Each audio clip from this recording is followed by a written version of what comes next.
नमस्कार दोस्तों, स्वागत है आपका हमारे चैनल मनी माइंड में। तो आज हम लोग यहाँ पे बात करेंगे कैपिटल मार्केट से रिलेटेड स्टॉक्स के बारे में।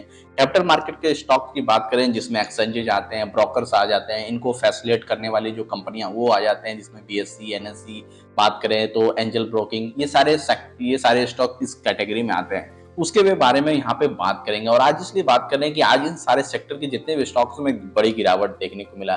तो इसलिए मैं बात नहीं कर रहा हूँ कि आज गिरावट देखने को मिला है, लेकिन ये सेक्टर पिछले 1 साल से देखें तो कभी हमेशा इस सेक्टर के बारे में कुछ ना कुछ नेगेटिव न्यूज हर मंथ, हर सप्ताह कुछ ना कुछ आते रहता है। और जैसे ही स्टॉक 1-2 दिन बढ़ता है उसके बाद कुछ ना कुछ नेगेटिव न्यूज आ जाता है। जितना वो गेन कर रह चुका होता है पिछले कुछ तेजी में, वो सारा कुछ एक दिन ही गिव अप हो जाता है। तो इस सेक्टर के बारे में हम लोग यहाँ पे बात करेंगे। वीडियो शुरू करें उससे पहले आपसे रिक्वेस्ट होगा, प्लीज चैनल को जरूर सब्सक्राइब करें। काफी कम सब्सक्राइबर हमारे चैनल पे, इसलिए आपसे रिक्वेस्ट होगा प्लीज चैनल को सब्सक्राइब करें ताकि हमें सपोर्ट मिल सके।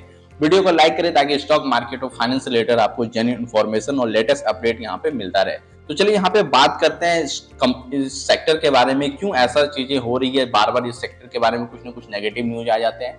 उसके बाद क्या ये सेक्टर में अब यहाँ पे रिटर्न बनना पॉसिबल नहीं है, ये सारी चीजों को भी हम यहाँ पे इस वीडियो में कवर करेंगे। उससे पहले हम लोग यहाँ पे कुछ स्टॉक को देखते हैं। जैसे एनएसडीएल देखें, जैसे सीडीएसएल है वैसा ही एनएसडीएल है। यहाँ पे देख सकते हैं सिक्योरिटीज स्टॉक है। इसका हाई देखे तो लगभग 1400 के आसपास था और अभी देखे तो लगभग इसने 900 रुपया का लो यहाँ पे लगाता हुआ दिखा है। और जब ये स्टॉक कुछ दिन पहले लिस्ट हुआ था और लिस्टिंग प्राइस के आसपास यहाँ पे आता हुआ दिखा है। दूसरा अगर यहाँ पे देखे तो कैम्स, ये भी इसी सेक्टर डायरेक्ट रिलेटेड नहीं है लेकिन इसी सेक्टर को कैटर करता है स्टॉक। यहाँ पे भी हम लोग देखें तो लगभग 1065 का हाई लगाया है स्टॉक और ये स्टॉक अगर बात करें तो 615 रुपए के आसपास आता हुआ दिखा है। लगभग यहाँ पे भी बात करें हम लोग तो ऑलमोस्ट 40 to 45% स्टॉक यहाँ भी अपने हाई से डाउन देखने को मिल रहा है। हालांकि ये जितने भी सेक्टर के स्टॉक, जितने भी सारे स्टॉक है, ये मल्टी बैगर रिटर्न दे चुके हैं पिछले कई सालों में। और एक यहाँ पे प्रॉफिट बुक अगर ओवरऑल देखें तो मार्केट में जितने भी स्टॉक है सब में गिरावट है, तो यहाँ पे भी गिरावट होना यहाँ लाजमी है। लेकिन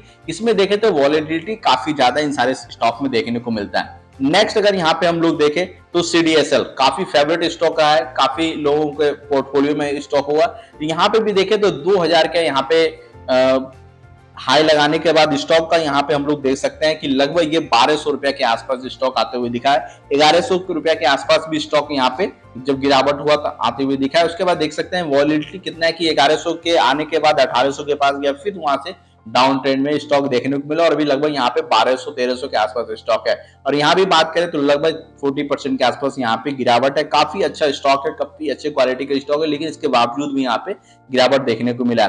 नेक्स्ट यहाँ पे देखे तो एंजल वन हाल फिलहाल में इस स्टॉक में यहाँ पे स्प्लिट हुआ था स्टॉक और यहाँ पे देखे तो लगभग 390 का हाई लगाता हुआ स्टॉक है और उसके बाद 194 रुपए के आसपास यहाँ पे लो लगाया है स्टॉक कुछ मंथ पहले। और अभी देखे तो 233 रुपए के आसपास स्टॉक है, तो यानी यहाँ पे भी 40% के आसपास डाउन स्टॉक देखने को मिल रहा है। उसके बाद बात करें तो बीएससी की बात करें तो 3200 के पास हाई लगाया था स्टॉक और ये लगभग 2300-2400 के पास इधर कुछ दिन पहले ही लो लगाया था और अभी 2700 के आसपास है। हालांकि इसमें काफी कम गिरावट देखने को मिला और स्टॉक पिछले 1 साल में काफी जबरदस्त तरीके से रिटर्न दिया है, तो इतना प्रॉफिट बुकिंग बनता भी, लेकिन वॉलिडिटी काफी अधिक होता है। एक दिन स्टॉक 4 से 5% ऊपर रहेगा, उसके बाद अगर देखें तो एक दिन ही बड़ा फॉल यहाँ पे इस सारे सेक्टर के स्टॉक में आ जाता है। तो इस वीडियो हम लोग यहाँ ही बात करें क्यों ऐसा हो रहा है। इस सेक्टर को लेकर काफी ज्यादा यहाँ पे कुछ ना कुछ हमेशा नेगेटिव और कुछ पॉजिटिव न्यूज आते रहते हैं, तो हम कुछ न्यूज के बारे में बात करेंगे जिससे इस सेक्टर को काफी ज्यादा यहाँ पे इन्फ्लुएंस होना पड़ता है। तो यहाँ पे बात करें तो आज की बात करें तो एनएससी के जो सीईओ है उन्होंने बताया है कि जो जिस तरह से बजट में एसटीटी बढ़ाया गया है उसके कारण जो डेरिवेटिव ट्रेडिंग है उसका वॉल्यूम काफी यहाँ पे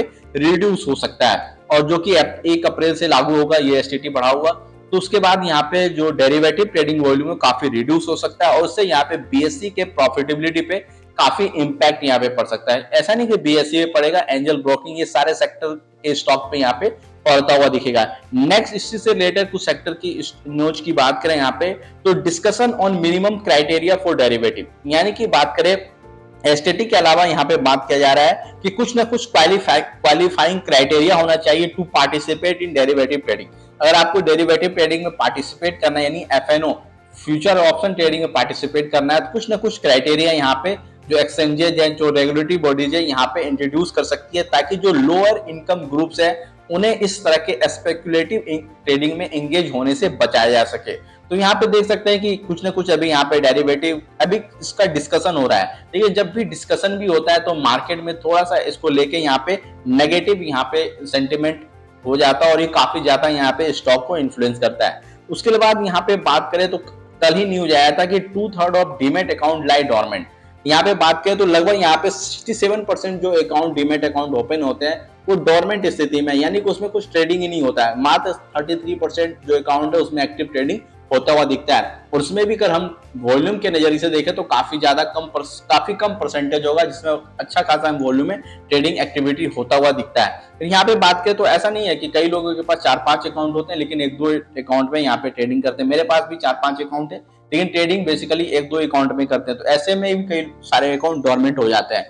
तो यहाँ पे देख सकते हैं। नेक्स्ट यहाँ पे देखें तो कुछ दिन पहले आरबीआई का न्यू क्रेडिट टूल्स आया था ब्रोकर के लिए। जो ब्रोकर यहाँ पे फंड लेके बैंक से और यहाँ पे जो एमटीएफ के थ्रू जो ट्रेडिंग करने का फैसिलिटी प्रोवाइड किया जाता है, लेवरेज दिया जाता है, उसको यहाँ पे कर्व करने के लिए आरबीआई ने रूल्स लाया और काफी स्ट्रिक्ट रूल लाया। और इस जो रूल्स आया उसमें जो छोटे ब्रोकर्स है वो शायद यहाँ पे सर्वाइव ही नहीं कर पाएंगे, वो ज्यादा लोन ही नहीं ले पाएंगे। और इस वजह से यहाँ पे वॉल्यूम में बड़ी गिरावट यहाँ पे देखने को मिलेगा। दूसरा यहाँ पे जिस तरीके से रूल्स लाया गया है तो अभी जो जिस इंटरेस्ट रेट पे आपको पैसा मिल जाता है ट्रेडिंग करने के लिए वो थोड़ा सा यहाँ पे बढ़ता हुआ आने वाले टाइम में दिख सकता है और इसे यहाँ पे वॉल्यूम में भी गिरावट होता हुआ दिख सकता है। तो ये ऐसे रूल हैं जो कि बार बार यहाँ पे इस सेक्टर को काफी ज्यादा इम्पैक्ट करते रहते हैं। इसके अलावा बात करें तो पिछले 1-1.5 साल से देखें तो मार्केट कुछ डिसाइसिव वे में नहीं चलता हुआ दिख रहा है। एक दिन मार्केट ऊपर रहता है, दूसरा दिन इतना फॉल होता है कि 3-4 दिन के गेन को एक ही दिन यहाँ पे गिव अप करता हुआ दिखता है। उसके बाद देखें तो अभी आप ना स्विंग ट्रेडिंग करने के लिए मार्केट यहाँ पे एलिजिबल है।